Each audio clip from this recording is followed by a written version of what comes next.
Hello students, welcome back. Today we are going to learn our new topic, that is percentile.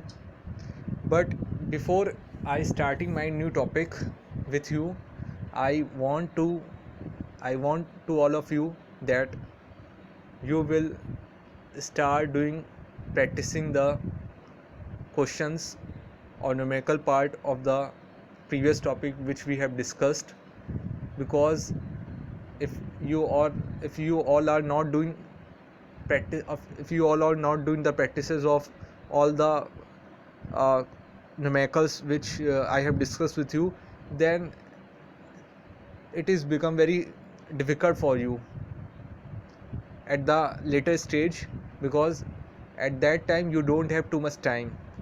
Now you have the time but you don't have practices. When these times will gone, then you have lack of time.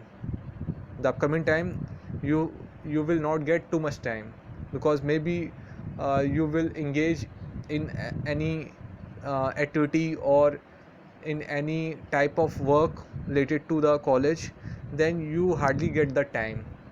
So use your time efficiently and effectively. If you have the time right now, then please start solving the questions. Just do your questions, just practice it, so that your concept will become clear and you will not feel regret at later stage that I was the time at in the month of September, but I didn't practice it. But now to but now the month is November, or even in December, but I don't have the time because I have to uh, do so many things. So it is my advice, don't wait for the time that the the perfect time will come and I will start doing the practices of questions. So whatever the time you have right now, just start doing your questions. And it is totally depend upon you, from where do you will practice your questions. I already told you, it is better for you if you do practice from my numericals which I have given you, because the type of questions I have already told you what type of questions will ask in your examinations. They will not ask you very tough or very complicated type of questions. They will ask very simple type of questions, and most probably from continuous series they will ask. And you will use the method standard step deviation method. Sorry, you will solve your questions by step deviation method, and the most probably the series will come from continuous. सो ये चीज़ें मुझे कहनी थी, और मुझे लगता है शायद मैंने आपको मैसेज कर दिया है। और मैं चाहता हूँ आप इस समय जो भी आपको समय मिले, इस समय आप न्यूमेरिकल्स को लगाते चले। न्यूमेरिकल्स को जितना लेट आप लगाओगे उतना ही आपका कॉन्फिडेंस शेक होने लगेगा, उतना डगमगाने रहेगा, उतना ही आपको अपने ऊपर से विश्वास उठने लगेगा, और फिर आप एग्ज़ाम में नहीं रह पाओगे। मगर अगर अभी करते चलोगे, आपको मतलब उसको रेगुलर वे में लगाना ही लगाना है, हर 5 दिन में 6 दिन में आप लगाते रहो, ये मेरा कहने का मतलब है। और प्रैक्टिस जितना करोगे उतना अच्छा है, क्योंकि एक कहावत कही भी गई है, practice makes the man perfect और द वुमेन परफेक्ट। आप चाहे डांस हो आपका, चाहे गाना हो, आप जब प्रैक्टिस करते हो तो उसको ज़्यादा अच्छे से निभा लेते हो। और बिना प्रैक्टिस के आप बहुत अच्छे क्यों ना हो, आप बहुत परफेक्ट क्यों ना हो, अगर प्रैक्टिस नहीं होती तो कहीं ना कहीं आपके मन में एक फियर, एक एंजाइटी रहती है, क्या मैं सही से कर पाऊँगा, क्या मुझसे कोई गलती तो नहीं हो जाएगी। तो इसलिए मेरा मानना है कि आप उसको करते चलो। आप ये मत सोचो मुझे तो आता है, मैं कर लूँगी और एग्ज़ाम में मेरा हो जाएगा, मुझे फॉर्मूला बस याद करना होगा, फॉर्मूला मैं याद कर लूँगी, बाकी मैं जो कॉलम्स हैं उसको मैं काउंट कर लूँगी कितने कॉलम्स बनने हैं, और एक बार मैं प्रोसेस देख लूँगी, मेरा काम हो जाएगा। बाकी क्वेश्चन को सॉल्व वही एडिशन, सब्ट्रैक्शन, मल्टीप्लिकेशन, डिवीज़न है, उसमें रखा क्या है। तो ये आपकी भूल है। जब तक आप इसको बिना देखे नहीं लगाओगे, तब तक आपको समझ में नहीं आएगा कि आप कितने पानी में हो, आपका कॉन्सेप्ट क्लियर है कि नहीं है। इसलिए मेरा कहना है कि आप लोग लगाइए, क्योंकि मैं देख भी रहा हूँ कि आपने वीडियोज़ भी बहुत ज़्यादा मेरी देखी नहीं है। क्योंकि जो बच्ची पढ़ रही होती है और बहुत सीरियस हो रही होती है तो वो वीडियोस पूरी देखी होगी, क्योंकि वीडियोस को मैं व्यूज़ में देख रहा हूँ, व्यूज़ आप 104 जन हो और व्यूज़ सिर्फ 70 व्यूज़ में, तकरीबन 78 व्यूज़ है पहली वीडियो का। उसके बाद की जो वीडियोस हैं उनका व्यूज़ तो 50 के नीचे ही है। तो मेरे कहने का मतलब यही है, समय रहते हुए अगर आपने अपने को संभाल लिया तो अच्छी बात है, नहीं तो फिर समय निकल जाएगा तो फिर आपको अपने को संभालना बहुत मुश्किल हो जाएगा। खैर, इसके साथ ही मैं अपना नया टॉपिक को स्टार्ट करता हूँ, जो कि है परसेंटाइल। परसेंटाइल क्या है, ये शब्द से तो आप शायद अवेयर हो। इसको हिंदी में प्रतिशतांक बोलते हैं। आपका जो परसेंटाइल है ये हमारी रोज़ के ज़िंदगी में यूज़ होता है, हम इसको उपयोग में लाते हैं, रोज़मर्रा की ज़िंदगी में उपयोग में लाते हैं, मगर ये कोई इसकी यूनिवर्सल डेफिनेशन नहीं है। कोई ऐसी यूनिवर्सल डेफिनेशन नहीं दी गई है परसेंटाइल की। जो ज़्यादातर यूज़ होने वाली इसकी परिभाषा है वो ये है कि परसेंटाइल आपका एक संख्या है जहाँ पे कुछ परसेंटेज ऑफ स्कोर्स होते हैं, कुछ प्रतिशत आपके स्कोर्स होते हैं, वो आपके उस नंबर के नीचे आ रहे होते हैं, फॉल बिलो दैट नंबर, वो कि उस किसी दिए हुए नंबर के नीचे आ रहे होते हैं। इसको ऐसे समझिए कि अगर आपको 90 नंबर का आपका टेस्ट होता है, उस 90 नंबर में अगर आप 70 नंबर पाते हो, उसका कोई वैल्यू नहीं है, इस फिगर की कोई भी रियल मीनिंग नहीं है, कोई मतलब नहीं है, जब तक कि आपको ये परसेंटाइल के फॉर्म में ना दिया हो, प्रतिशतांक के तरीके से के फॉर्म में ना दिया हो। अगर आपको पता होगा कि ये जो परसेंटाइल के फॉर्म में दिया होगा और आपका जो परसेंटाइल है वो अगर 90% आ रहा है, तो इसका मतलब है कि आपने 90% नोन से अच्छा स्कोर किया है। अगर आपका 90% आ रहा है, 90 परसेंटाइल आ रहा है, तो ये शो कर रहा होगा कि आपने 90% ऑफ पीपल से अच्छा स्कोर किया है इस परीक्षा में। ये जो परसेंटाइल है ये आपकी रिलेटिव पोजीशन बताता है किसी भी पर्सन की ग्रुप में, किसी भी व्यक्ति की एक समूह में दी हुई जो रियल पोजीशन होती है, वो परसेंटाइल शो कर रहा होता है। परसेंटाइल का ज़्यादातर हम उपयोग एजुकेशनल साइकोलॉजी में करते हैं, शैक्षिक आपका मनोविज्ञान में, और साथ में सोशलॉजी में यूज़ होता है, सामाजिक विज्ञान में। Percentile is that point which shows the position of a person in his group.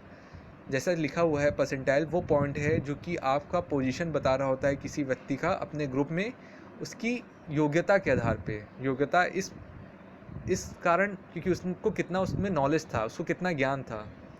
कोई भी परीक्षा हुई, परीक्षा में जो भी सवाल थे, उस सवाल का जो भी बच्चे ने जवाब दिया, उसके आधार पे उसका मूल्यांकन हुआ। मूल्यांकन के आधार पे उसको एक स्कोर मिला, स्कोर प्राप्त हुआ, और स्कोर जो भी आ रहा है तो वो स्कोर उसको बताता है, वो उसकी योग्यता को दिखाता है, रिप्रेजेंट करता है, उसको शो करता है, और वो उसकी पोजीशन को बता भी रहा होता है, उस बच्चे को कितना मिला है। मान लीजिए 100 बच्चों ने एक कंपटीशन एग्ज़ामिनेशन में पार्टिसिपेट किया, उसमें से जो स्टूडेंट सबसे बढ़िया था वो 99 बच्चों से ऊपर उसको माना जाएगा। कोई कंपटीशन एग्ज़ाम हुआ 100 नंबर का, और उसमें जो बच्चा सबसे बढ़िया स्कोर किया उसको 99 बच्चों से ऊपर माना जाएगा। 99 और प्लस वो जो बच्चा है जिसने स्कोर अच्छा किया, उसको मिला के 100 हो गए, 100 लोग हो गए। So his percentile will be P99, और उस बच्चे का जो परसेंटाइल बनेगा, क्योंकि वो 99 बच्चों से ज़्यादा अच्छा स्कोर किया, मतलब सबसे बढ़िया, सबसे ज़्यादा टॉप, सबसे ज़्यादा स्कोर मार्क्स वो लेके आया है, तो उसको P99 उसकी वैल्यू मिलेगी। P99 मतलब सबसे हाईएस्ट वैल्यू, क्योंकि जब आपके 100 पीसेस होंगे तो 100 पीसेस को जब बारी बारी से हम काटेंगे तो उसके हम 99 हिस्से ही बनाएंगे, 99 हिस्से ही काटेंगे। अगर कोई एक बड़ी सी लाइन है, उसको अगर हमको 100 पीसेस में कट करना है तो हम 99 बार उसको काटते हैं, 100वां हिस्सा तो अपने आप ही मिल जाता है उसमें से, जो बचा रहता है आखिरी में काटने पे। 99 से काटेंगे तो लास्ट वाला पार्ट तो वो रहेगा ही रहेगा। इसी तरीके जो स्टूडेंट सबसे बैकवर्ड था, सबसे पुअर था, सबसे वर्स्ट था, जिसको ज्ञान था ही नहीं, तो वो उसका जो परसेंटाइल का जो वैल्यू होगा या स्कोर होगा वो P0 होगा। उसको P0 से रिप्रेजेंट करेंगे, क्योंकि उसके नीचे कोई भी बच्चे नहीं थे। तो इस तरीके से जो रेंज है परसेंटाइल की वो आपको मिलेगी P0 से P99 के बीच में इन द सेम स्टूडेंट्स, दिए हुए उन सेम स्टूडेंट्स के बीच में जो ग्रुप में दिए हुए हैं 100 बच्चों के बीच में आपको जो रेंज मिलेगी वो P0 से P99 के बीच में मिलेगी। ये रेंज हमको शो करता है, ये हमको आपकी पोजीशन लोकेट कर रहा होता है, पोजीशन बता रहा होता है, क्या स्थान आपको प्राप्त हुआ है दिए हुए जितने भी स्थान उसमें हर एक बच्चे को क्या स्थान प्राप्त हुआ है, सबका क्या रेंज बनी है, एक दूसरे से कितनी दूरी आ रही है, कितना उसमें डिफरेंस आ रहा है, कितना उसमें अंतर आ रहा है, तो ये इसको शो करता है। तो जो रेंज ऑफ परसेंटाइल है वो P0 से P99 है। उसी तरीके मान लीजिए परसेंटाइल 40 किसी का स्कोर आया है किसी बच्चे का, तो ये माना जाएगा उस बच्चे से नीचे, क्योंकि उस बच्चे का स्कोर P40 आया है तो ये माना जाएगा उस बच्चे के नीचे 40% बच्चे लाई कर रहे हैं, वो आ रहे हैं, वो दिए हुए हैं, उस बच्चे के नीचे 40 बच्चे आ रहे हैं जो P40 पाया है। तो परसेंटाइल जो होता है वो रिलेटिव पोजीशन ऑफ पर्सन हमारे ग्रुप में बताता है। हम ये भी कह सकते हैं, दूसरे शब्दों में हम ये भी कह सकते हैं कि जो प्रतिशतांक है वो प्राप्तांक है जिनमें कम अंक प्राप्त करने वाले छात्रों की संख्या प्रतिशत में दी गई होती है।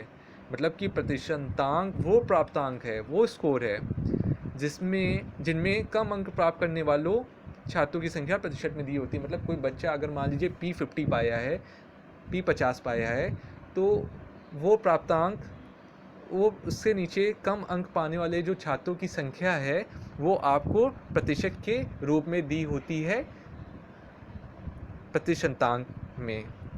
तो और प्रतिशतांक को हम P के सिंबल से रिप्रेजेंट करते हैं, संकेत अक्षरों से, जिसमें K उस प्रतिशतांक से कम अंक प्राप्त करने वाले छात्रों की प्रतिशत संख्या होती है, जिसमें से P में से जो स्मॉल k होता है, जो छोटा k होता है, वो प्रतिशतांक से कम, मतलब जो प्रतिशतांक आपको दिया, जैसे मैंने P50 बोला था, 50 बोला था, तो P50 से कम प्राप्त करने वाले छात्रों का आपकी संख्या दी होती है, वो भी प्रतिशत के फॉर्म में दी होती है।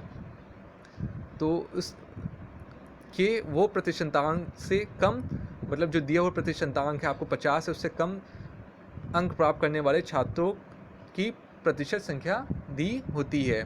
जैसे P10 वह प्राप्तांक है, आपका P10 वह प्राप्तांक है जिसके नीचे 10% छात्र अंक प्राप्त करते हैं। P10 वह प्राप्तांक है, वह स्कोर है जिसके नीचे 10% छात्र अंक प्राप्त करते हैं। उसी तरीके अगर P50 P15 आ रहा है तो P15 वो स्कोर है जिसके नीचे 15% छात्र आपका अंक प्राप्त करते हैं। उसी तरीके अगर P70 दिया है या P70 दिया है तो P70 वह प्राप्तांक है, मतलब वह स्कोर है जिसके नीचे 70% छात्र अंक प्राप्त करते हैं, मतलब 70% students got the score below that percentile.